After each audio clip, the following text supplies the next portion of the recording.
దిమాగి నక్సల్స్ ఈ పదం మొట్టమొదటిసారి భారతదేశం కూడా వింది. ఈ పదం వాడింది భారత ప్రధానమంత్రి నరేంద్ర మోడీ. వాడిన ప్రదేశం ఢిల్లీ ఎర్రకోట. ఎర్రకోట బురుజు మీద నుంచి మాట్లాడినటువంటిది దిమాగి నక్సల్స్ అన్నటువంటి. భారతదేశంలో సుదీర్ఘకాలం పాటు ఇక్కడున్న పోలీసులు ఎంతమంది అయితే యుద్ధాలలో మన సైన్యం ప్రాణాలు కోల్పోయారో అంతమంది పోలీసులు నక్సల్ చేతిలో ప్రాణాలు కోల్పోయారు.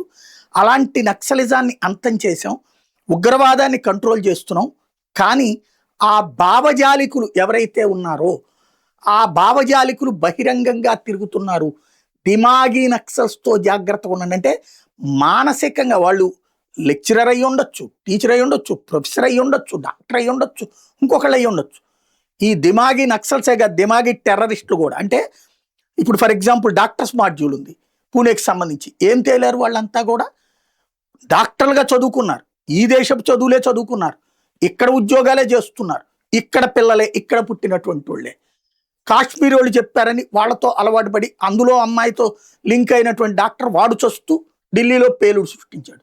వీడిని దిమాగి టెర్రరిస్ట్ అనాలంటే మానసికంగా తీవ్రవాద భావజాలికులు.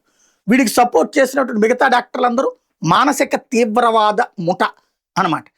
అట్లాగే ఇప్పుడు జేఎన్యు ప్రొఫెసర్స్ తాజాగా చేస్తున్నటువంటిది ఏంటి? ఎవడైతే ఈ దేశాన్ని మొక్కలు చెయ్యాలనుకుని జైల్లో ఉన్నటువంటి వాడికి ఇప్పుడు సపోర్ట్ చేస్తున్నటువంటి ఉపన్యాసాలు చూస్తే ఏమనాలి? వాళ్ళందరూ కూడా వీళ్ళు మేధావులే.